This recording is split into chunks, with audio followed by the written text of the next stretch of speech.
레위기 19장 1절부터 18절 말씀까지 읽으시겠습니다. 다 함께 봉독합니다.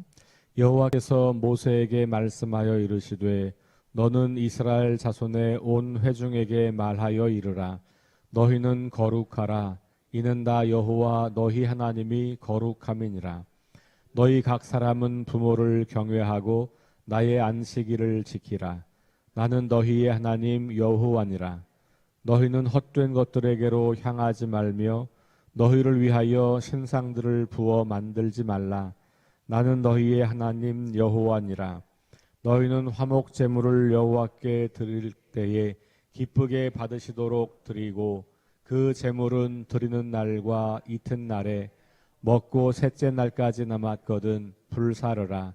셋째 날에 조금이라도 먹으면 가증한 것이 되어 기쁘게 받으심이 되지 못하고 그것을 먹는 자는 여호와의 성물을 더럽힘으로 말미암아 죄를 담당하리니 그가 그의 백성 중에서 끊어지리라.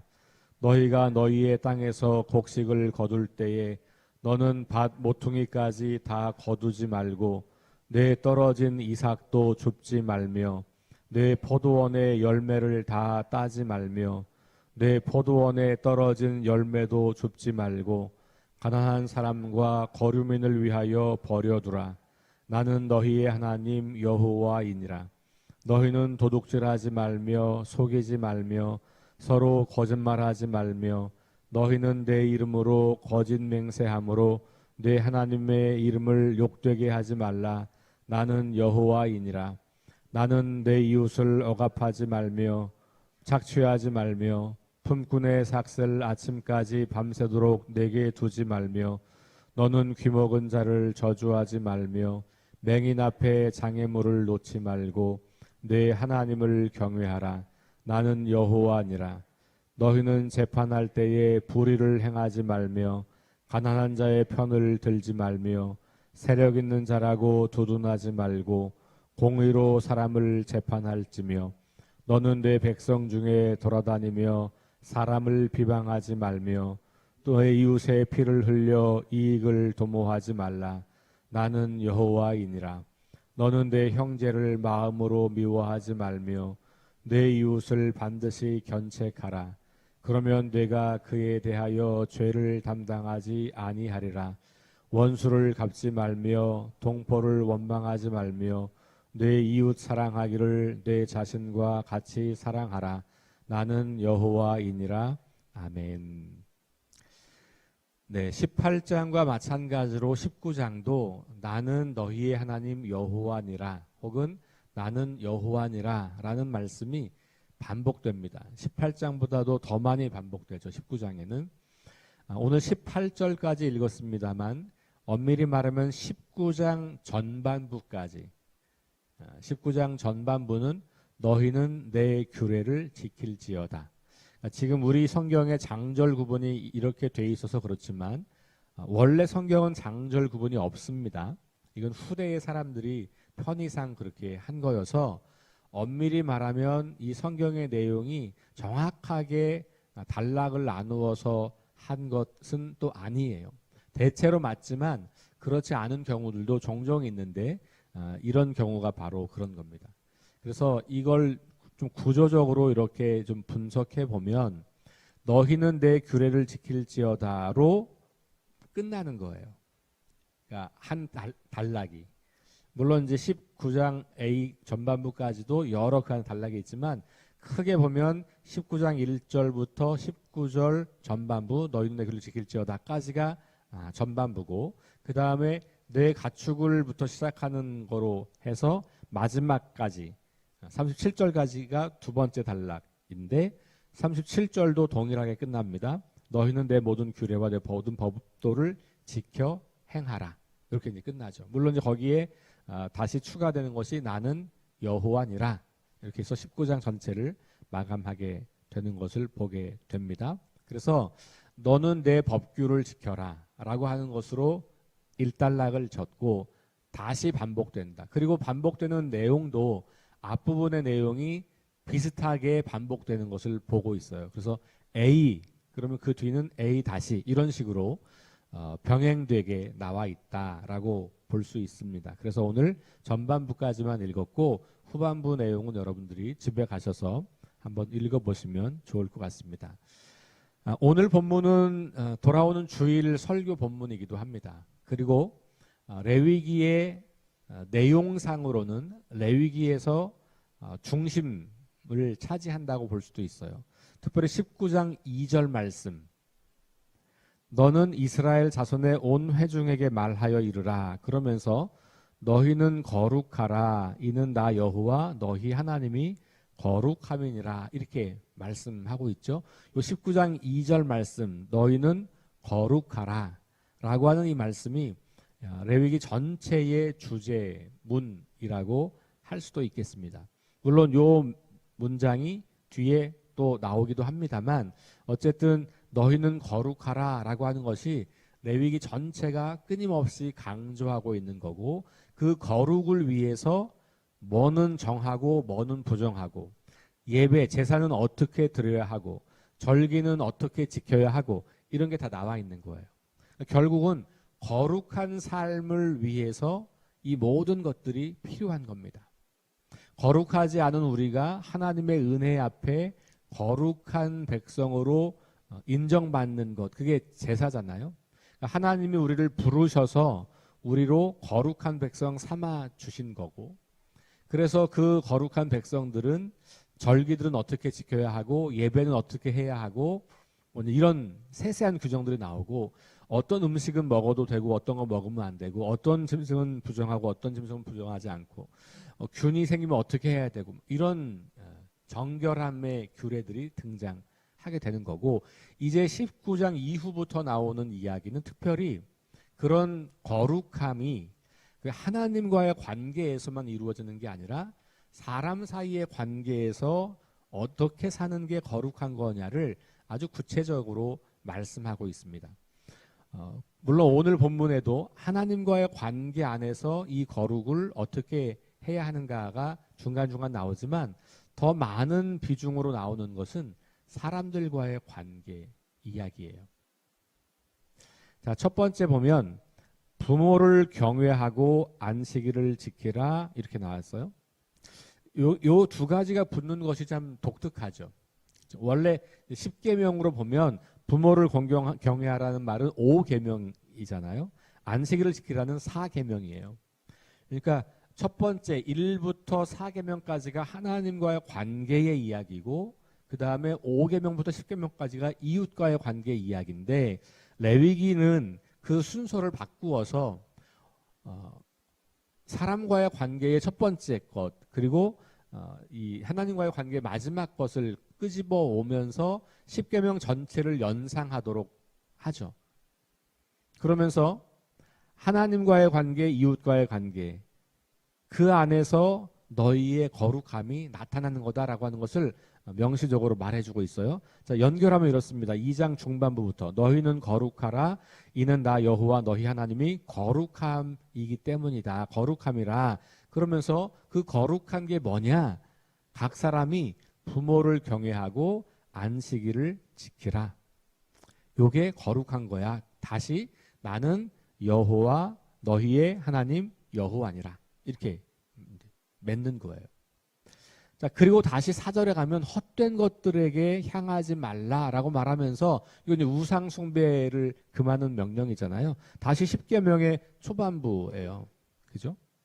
그리고 신상들을 부어 만들지 말라라고 말하면서 다시 또 너희의 하나님 여호와니라.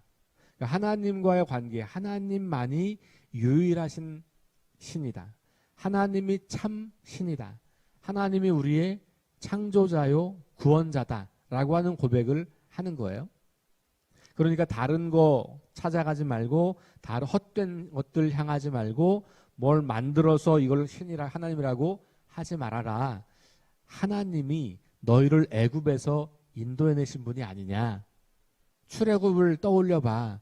그분이 너희의 하나님이고 그분이 진짜 하나님이지, 이 이방 사람들, 이집트에서 섬기던 신들 혹은 가나안 족속들이 섬기던 그 신들이 진짜가 아니지 않니? 이렇게 연결하는 거예요. 그러니까 너희의 하나님 여호와니라, 이 말씀이 늘 출애굽을 연상한다. 이렇게 말씀드렸어요. 자, 그리고 나서 다시 5절부터 7절, 8절까지도 하나님 앞에 나올 때 제사와 관련된 이야기인데 그 많은 제사 중에 여기서는 화목 제사만 이야기해요. 대표적으로. 그러면서 화목 제물을 여호와께 드릴 때는 하나님이 기쁘시게 받도록 드려라. 핵심은 하나님이 말씀하신 규례를 지켜서 행하라. 여기서 뭐 이틀까지만 먹고 3일째 먹지 말라라고 하는 말이 갑자기 나온 게 아니죠. 그 앞에서 나올 때 화목 제사의 규례가 그렇기 때문에 핵심은 하나님이 정해 주신 대로 제사를 드려라. 이렇게 말하는 거죠. 그러니까 거룩이 하나님과의 관계에서 흘러나온다는 것을 여기선 이야기하고 있어요. 첫 번째 부모를 공경하라는 것만 빼고 나머지가 다 그렇게 되어 있어요.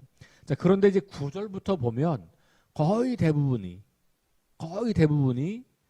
하나님과의 관계가 아니라 사람과의 관계에서 나오는 그런 거룩한 삶이에요.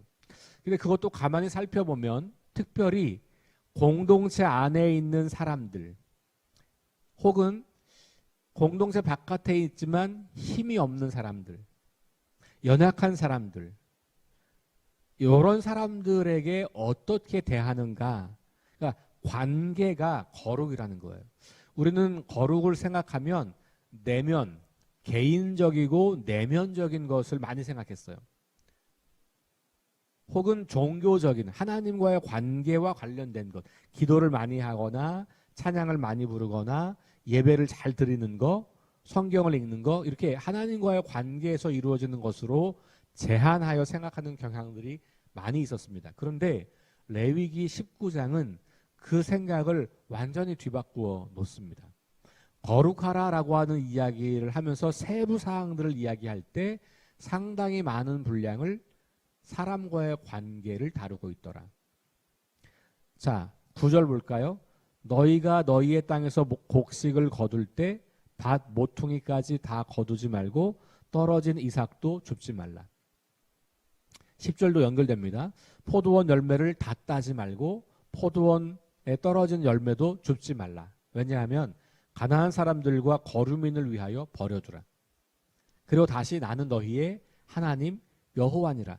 자, 그러면 무슨 말일까요? 나는 너희의 하나님 여호와니라. 너희가 애굽에서 나그네 되었을 때, 종 되었을 때, 외국인으로 살아갈 때, 그때를 기억하고 그때 너희를 구원한 내가 지금 너희와 함께 살고 있는 나그네 된 사람, 종 된 사람, 외국 사람들 어떻게 생각할까?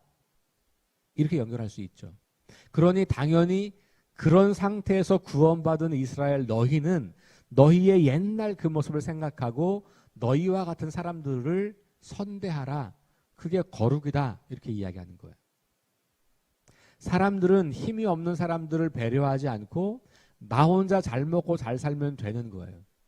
그러나 이스라엘은 나 혼자 잘 먹고 잘 사는 사람들이 아니라 늘 나그네 된 사람, 종 된 사람, 가난한 사람, 이런 사람들이 먹고 살 수 있는 배려를 하는 겁니다. 그래서 밭이 없고 작물을 키울 수 없는 그런 사람들이 결국 그곳에 와서 그것들을 가져갈 수 있도록 하는 거예요. 그래서 밭 모퉁이를 거두지 말라 이렇게 되어 있죠. 근데 여러분, 밭 모퉁이의 기준이 어딜까요? 모퉁이의 기준. 자, 여러분들이 밭을 가지고 있어요. 자, 우리 이 공간만한 밭이에요. 모퉁이가 어디예요? 얼만큼이 모퉁이예요? 그러니까 뭐 요만큼도 모퉁이고 이만큼도 모퉁이고, 그렇죠? 생각해 보면 기준이 없는 거예요. 근데 하나님께서 이스라엘 백성에게 명령하신 건 뭐냐면 모퉁이를 남겨두라는 거고, 그 모퉁이의 분량은 누가 결정해요? 본인이 결정하는 거예요. 여러분, 믿음은 본인의 결단과 본인의 반응인 거예요. 하나님께서 하라고 하는 것은 큰 원칙을 주세요. 큰 원칙을 주시면 그 원칙에 대한 세부 사항들은 각자가 믿음의 분량껏 결정하는 거고, 그러면 그걸 가지고 남들이 뭐라고 말할 수가 없는 거죠. 각자가 자기의 모퉁이를 내어놓는 거니. 그렇죠? 좀 너그러운 사람은 좀 많이 내놓을 수 있는 거고요. 그렇죠? 거겠죠. 근데 그거가 꼭 내가 가지고 있는 그 밭의 크기에 비례하진 않겠죠? 무슨 말일까요? 밭이 크다고 모퉁이가 크진 않다는 거예요. 물리적으로는 그럴 수 있다고 보겠지만 개인이 선택하는 거기 때문에 밭이 크다고 해서 그 사람은 많은 걸 남겨두고 밭이 작다고 적은 걸 남겨두지는 않더라는 것이죠. 그거는 각자가 결정할 몫이기 때문에. 그러니 내가 내 몫을 결정하는 거고 다른 사람, 너는 나보다 밭이 큰데 왜 그래? 이렇게 말할 수 없다는 거예요. 남들이 뭐 하는 것에 대해서 신경 쓸 필요가 없어요. 근데 우리는 남들에 대해서 신경을 너무 많이 쓰고 살아요. 그게 남들을 판단하고 정죄하고 비난하는 이유 중에 하나거든요. 나를 돌아보는데 내 신앙을 사용하지 않고 성경을 나를 돌아보는데 사용하지 않고 설교를 들으면 나를 돌아보는데 사용하지 않고 늘 남을 돌아보는데 사용해요. 그래서 남들 저 사람은 왜 저러지? 그렇지 않다는 거예요. 자기의 결정. 하나님 앞에 내가 하나님 앞에 단독자로 서서 하나님 말씀을 어떻게 순종할까를 내가 결정하고 내 믿음으로 살아가는 거죠. 자, 그러면 우리는 밭농사를 짓지 않아요. 우리에게 모퉁이는 어디일까를 우리는 고민해야 돼요. 내가 모퉁이를 남겨둔다는 것은 어떤 것일까? 오늘 우리 현대 사회에서 농사를 짓지 않는 우리들에게 레위기가 말하고 있는 반 모퉁이를 다 거두지 말고 남겨두라라고 하는 이 말씀이 과연 어떻게 들릴까? 이게 이제 각자가 고민해야 할 부분이에요. 저는 그냥 언뜻 떠오르는 거 이런 거 있더라고요. 시장에서 물건 사고 거스름돈 받지 마라. 이것도 해당할 수 있겠죠? 갑자기 마음이 좀 답답해지십니까? 이걸 조금 더 적극적으로 말하면 물건값 깎지 말라. 오히려 저는 우리 그리스도인들은 1,000원이에요 그러면 1,200원 주고 요거 제가 보니까 너무 감사해서 요거 조금 더 드립니다. 저는 오히려 그것이 적극적으로 반 모퉁이를 남겨두라고 하는 현대적인 해석이 아닐까 생각해요. 그냥 대표적으로 떠오르는 예를 들면 그런 것들입니다. 택시를 타시는 분들 가끔 거스름돈 이런 거 예전에 지금은 카드로 다 하니까 이제 거스름돈도 없어요, 그죠? 예전에는 이제 그런 있잖아요. 예를 들면 그런 거죠. 그러면 뭐 생각해 볼 수 있는 겁니다. 내가 다른 사람들을 도울 때 특별히 이렇게 나보다 좀 힘이 없거나 혹은 내가 좀 이렇게 관여하지 않으면 그 사람들의 삶이 좀 굉장히 어려울 거라고 생각하는 그런 사람들. 물론 뭐 요즘은 이제 이 가게 하시는 분이 우리보다 훨씬 더 잘 사는 경우들도 많이 있습니다만 제가 그냥 예를 그냥 들어보는 겁니다. 생각해 보는 거예요. 내가 모퉁이를 남기는 삶을 산다는 건 나한테 뭘까? 한번 오늘 하루 고민해 보시면 좋을 것 같아요. 자, 또 나갑니다. 11절 도둑질하지 말고 속이지 말고 거짓말하지 말고 내 이름으로 거짓 맹세해서 하나님의 이름을 욕되게 하지 말고 여기 다시 쭉 이렇게 사람과의 관계 이야기 하다가 말고 갑자기 12절에 또 하나님의 이름을 망령되이 일컫지 말라라고 하는 계명이 또 나오잖아요. 그죠? 그러면 그 앞에 있는 가난한 사람들을 위해서 밭의 곡식을 다 거두지 말고 열매도 다 따지 말고 그리고는 도둑질하거나 속이거나 거짓말하지 말고 이런 이웃과의 관계와 하나님 앞에 하나님의 이름을 망령되이지 않게 하는 것 이것이 아무런 관계 없는 일이 아니라는 것이죠. 이렇게 살아갈 때 우리가 하나님의 이름을 거룩하게 하고 영화롭게 할 수 있다라고 하는 것으로 연결해 볼 수 있을 것 같아요. 그리고 속이지 말라고 하는 것과 거짓 맹세하는 거 연결되어 있죠. 우리가 내 말에 권위를 부여하려고 하나님의 이름을 갖다 붙일 때가 많잖아요. 하나님의 이름으로 막 약속을 할 때가 많잖아요. 그런데 그 내 이 주장을 강화할 때 보면 속임수가 들어갈 때가 많아요. 의도하지 않더라도 속임수가 들어가죠. 그러니까 거짓 맹세하는 것과 속임수, 거짓말하는 것이 교묘하게 연결되어서 그것을 굉장히 이상한 방향으로 이끌어 가게 할 수도 있다라고 하는 것들을 볼 수 있겠죠. 자, 13절부터 또 봅니다. 이웃을 억압하지 말고 착취하지 말고 품꾼의 삭슬 아침까지 밤새도록 두지 말고 귀먹은 자를 저주하지 말고 맹인 앞에 장애물을 놓지 말고 하나님을 경외하라. 자, 하나님을 경외하라라고 하는 단어 앞에 몇 가지가 막 붙어 있어요. 이렇게 하고 하나님을 경외하라. 우리가 생각할 때 그 앞에는 찬양 많이 부르고 기도 열심히 하고 성경 많이 읽고 하나님을 경외하라. 이게 우리한테는 익숙하잖아요. 어울리는 표현이고. 그런데 오늘 말씀은 이웃을 억압하지 말고 착취하지 말고 품꾼의 삭슬 아침까지 밤새도록 두지 말고 장애인들 앞에 거치는 거 두지 말고 장애인들 멸시하지 말고 그리고 하나님을 경외하라. 이런 거예요. 왜냐하면 나는 여호와이기 때문에. 연약한 사람들, 이웃들, 나보다 힘이 없는 사람들, 그들을 함부로 대하지 말 것을 말하고 있는 것이죠. 종종 이렇게 뭐 카페나 아니면 어떤 가게에 들어갔을 때 좀 불편함을 제가 경험할 때가 있어요. 그때가 언제냐면 그 주변에 있는 분들이 거기 종업원들을 하대하거나 젊은 사람이라고 반말을 하거나 혹은 그 종업원에게 이상한 행동을 하거나 이런 사람들이 아직도 우리 주변에 굉장히 많습니다. 그런 분들이 우리 사회에서는 굉장히 약자에 처해 있죠. 그죠? 우리 사회에서 가장 최근에 유행했던 게 뭐예요? 갑질 문화. 여러분, 이 갑질 문화야말로 레위기가 금하는 명령이고 그게 거룩한 거예요. 갑질하지 않는 거. 그러니까 이 서비스를 제공하시는 분들, 그분들이 뭐 젊은 학생이든 직원이든 사장이든 가리지 않고 그런 분들을 우리가 존중하는 것. 이게 거룩이라는 거예요. 그게 하나님을 경외하는 일이라는 거예요. 자, 조금 더 읽어볼게요. 재판할 때 불의를 행하지 말며, 그러니까 재판할 때 이야기 나와요. 재판도 누가 합니까? 힘 있는 자가 하는 거예요. 권세자가 하는 거. 옛날에 누가 했다 그래서 왕이 했다 그랬잖아요. 그런데 여기 재밌는 거 나옵니다. 가난한 자의 편을 들지 말고 세력 있는 자라고 두둔하지 말고. 자, 이 얘기는 뭡니까? 가난하다고 무조건 봐주라는 게 아니에요. 재판은 공의를 갖고 하는 거지 외모로 갖고 하는 게 아니다.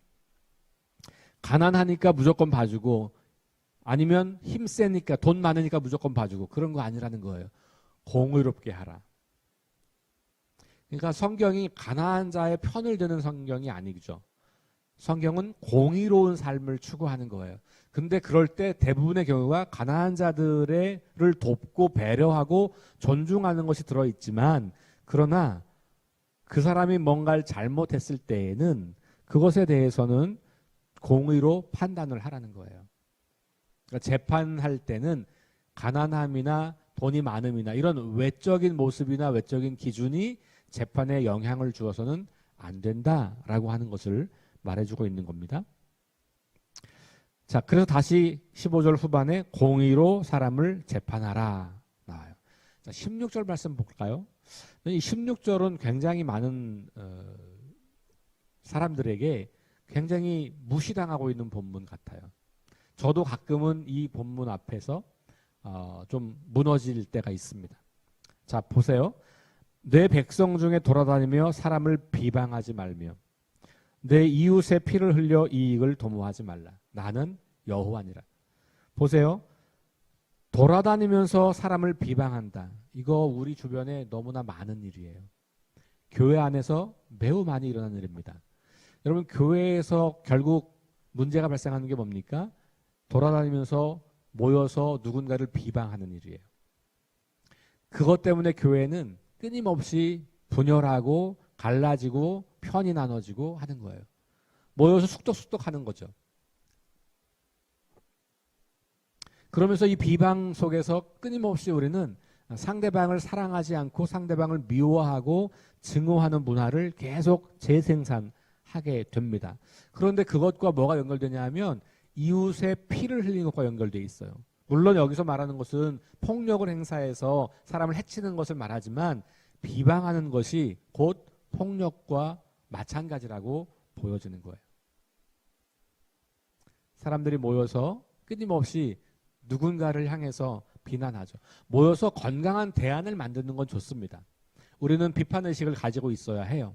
그리고 누군가에 대해서도 그 사람이 더 성장하기를 기대하면서 조언을 해주고 아니면 대화를 나누는 거 굉장히 중요합니다만 그냥 모여서 비난하는 거. 이거 우리 전문 용어로 뒷담화라고 하는 거예요. 뒷담화. 예, 그렇죠. 그래서 뒷담화 원래는 뒤에서 말을 한다는 것이죠. 예. 이 뒤에서 말하는 것처럼 교회를 무너뜨리는 게 없어요. 교회를 무너뜨리는 가장 무서운 적은 모여서 뒷담화하는 겁니다. 속회에 모여서 뒷담화하는 거, 선교에 모여서 뒷담화하는 거, 끼리끼리 모여서 뒷담화하는 거, 요거 때문에 교회는 무너지게 돼 있고 그거 하지 않는 것을 거룩한 삶이라고 오늘 본문은 말하고 있는 겁니다. 그리고 자기 이익을 위해서 다른 사람들을 이용하는 것. 우리는 끊임없이 자기 이익에 민감하잖아요. 자기 이익을 챙기려고 거짓말하기도 하고 다른 사람을 해하기도 하고 이런 거잖아요. 비방하기도 하고 모함하기도 하고 그런 거죠. 자, 또 나갑니다. 17절. 너는 내 형제를 마음으로 미워하지 말며 내 이웃을 반드시 견책하라. 그러면 내가 그에 대하여 죄를 담당하지 아니하리라. 그러니까 미워하지 말고 견책하라. 그러니까 바른 말을 잘 해주라는 거죠. 네. 원수 갚지 말고 18절. 이 말씀도 참 어려운 말씀이에요. 원수 갚지 말고 동포를 원망하지 말고 이웃 사랑하기를 자신과 같이 사랑하라. 나는 여호와니라. 자, 결국 이런 말씀들이 10여 명의 말씀들을 확대하는 것이고 예수님께서 하신 말씀과 일맥상통하죠. 18절 말씀 이웃 사랑하기를 내 자신과 같이 사랑하라. 이 말씀이 사실은 예수님께서 말씀하신 마태복음에서 말씀하신 너희가 대접받고자 하는 대로 남을 대접하라. 남을 판단하지 마라. 너희가 그 판단으로 판단받는다. 오히려 너희가 남에게 대접을 받고자 하는 대로 남을 대접하라. 그 말이 이웃을 내 몸과 같이 사랑하라. 이 말과 똑같은 말이에요. 그리고 구약에서 이 말씀과 신약에서 그 말씀이 성경 전체에서 말하는 사랑의 핵심 요약이에요. 그러니까 우리는 어떤 상황이 있을 때 이게 잘 모르겠으면 이게 이웃을 내 몸처럼 사랑하는 것인가? 내가 다른 사람을 내가 대접받고 싶은 것처럼 대하고 있는가? 이걸 생각해 보면 이웃 사랑의 큰 원리를 발견하게 되는 것이죠. 자, 19절 후반부에도 비슷하게 제의적인 것 몇 가지가 나오고 또 앞에 나왔던 것과 같은 이야기들이 반복해서 비슷한 이야기들이 등장합니다. 그래서 이 19장이 말하는 거룩 핵심은 하나님과의 관계에서만 나오는 게 아니라 사람과의 관계에서도 이 거룩이 나타난다. 그리고 특별히 많은 경우에 이 사람들과의 관계에서 이루어지는 그 거룩이 결국은 하나님을 향한 거룩과 연결되는 거다.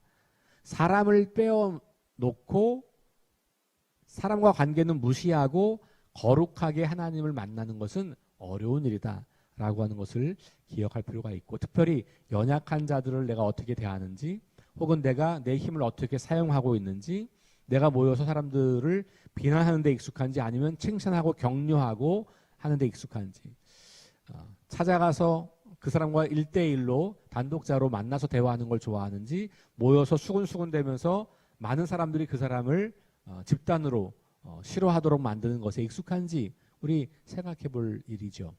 우리 교회 안에서 먼저 이런 거룩함이 잘 실현되고 그것이 우리 지역사회와 가정과 이 세상을 향해서 퍼져나가는 그런 거룩한 백성들 될 수 있기를 주의 이름으로 축원합니다. 기도하겠습니다. 하나님, 우리는 매우 사소한 거라고 여겼고 우리는 별거 아니라고 생각했고 그 정도는 누구나 다 하는 거라고 생각했고 사람 사는 게 다 그렇지라고 생각했던 것들 사소한 거짓말들 사소한 무시, 비난, 조롱, 모여서 남들 험담하기, 이런 이야기들이 거룩과 반대되는 삶이었다는 것, 오늘 말씀을 통해 깨닫습니다. 거룩은 하나님과의 관계에서만 나타나는 것이 아니라 많은 사람과의 관계 속에서, 특별히 공동체 안에서, 이웃과의 관계에서, 세상 사람들과의 관계에서 분명하게 나타나는 것임을 깨닫게 하시니 감사합니다. 우리가 우리의 삶을 다시 거룩한 삶으로 바꾸어 살기를 원합니다.